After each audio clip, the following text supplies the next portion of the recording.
जिंदगी की कसौटी से हर रिश्ता गुजर गया, कुछ निकले खरे सोने से, कुछ का पानी उतर गया।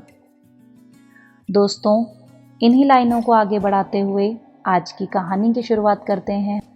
एक समय की बात है, एक चिड़िया थी। उसके बच्चे होने वाले थे, पर चिड़िया के पास कोई आशियाना नहीं था। आशियाने की तलाश में वह जंगल गई। जंगल में उसे 2 पेड़ दिखाई दिए। एक पेड़ नदी के किनारे था और एक नदी से बहुत दूर था। चिड़िया ने नदी के पास वाले पेड़ से जाकर पूछा, क्या मैं आपकी शाखाओं पर मेरा आशियाना बना सकती हूँ? पर ये क्या? चिड़िया के पूछने पर उस पेड़ ने कहा, नहीं, मुझ पर तुम आशियाना मत बनाओ। वह चिड़िया निराश हो गई। उसने नदी से दूर स्थित पेड़ से जाकर पूछा, भाई, मेरे बच्चों के लिए मुझे यहाँ आशियाना बनाना है, क्या मैं बना लूँ? दूसरे पेड़ ने तुरंत हाँ कह दी। वह चिड़िया उस पेड़ के इस तरह कहने पर बहुत खुश हो गई और कुछ ही समय में उस पेड़ पर आशियाना बनाकर रहने लगी। अचानक एक दिन ऐसा हुआ कि बहुत तेज बारिश हुई और पेड़ के पास स्थित नदी में बाढ़ आ गई। बाढ़ आने से नदी के पास स्थित पेड़ टूट गया और बहने लगा। उस पेड़ को टूटता और बहता देख वह चिड़िया बहुत खुश हो रही थी। वह उस टूटते और बहते पेड़ से बोली, जो दूसरों की मदद नहीं करते, उनके साथ ऐसा ही होता है।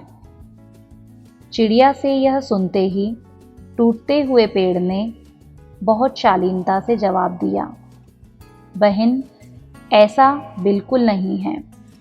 मेरी जड़ें बहुत कमज़ोर हो चुकी हैं। जब तुम आशियाना बनाने के लिए कह रही थी, तभी मुझे पता था कि बारिश होने पर मैं ही नहीं टिक पाऊंगा, और मैं ही नहीं टिक पाऊंगा तो मैं तुम्हें कैसे आशियाना बनाने दूं? बारिश होने पर मेरे साथ तुम और तुम्हारे बच्चे भी बह जाएंगे। तुम्हारा भला सोचकर ही मैंने तुम्हें मुझ पर आशियाना बनाने के लिए मना किया था। यह सुनते ही चिड़िया की आंखें फटी की फटी रह गईं और वह पेड़ को बहता हुआ देखकर भी कुछ नहीं कर पाई और सोचती रह गई कि वह कितनी गलत थी।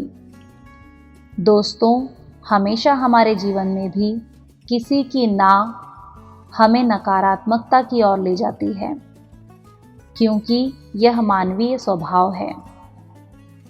इसीलिए हमें सकारात्मक पहलू पर भी विचार करना चाहिए।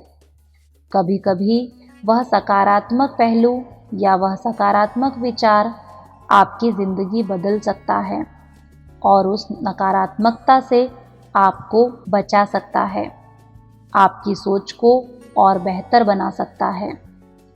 दोस्तों, आशा करती हूँ इस स्टोरी को सुनने के बाद आप अपने जीवन में भी किसी की ना को भी सकारात्मकता के साथ ही सोचेंगे और मेरी इस तरह की कहानियों के द्वारा आपके जीवन में कोई मोटिवेशन मिलता हो तो इससे अच्छा और कुछ नहीं हो सकता इस प्रिया गुरुकुल के लिए। इन्हीं शब्दों के साथ मैं अपनी वाणी को यहीं विराम देती हूँ। हम फिर मिलेंगे किसी और नई मोटिवेशनल स्टोरी के साथ, जो आपके जीवन के किसी पहलू को बदलने में आपकी मदद करती हो। दोस्तों, यदि मेरी इन कहानियों से आपके जीवन में कोई परिवर्तन आए तो मेरे चैनल को लाइक, सब्सक्राइब और शेयर करना ना भूलें। साथ ही बेल आइकन पर क्लिक करें, जिससे इस तरीके के मोटिवेशन आप तक आसानी से पहुंचते रहें। धन्यवाद।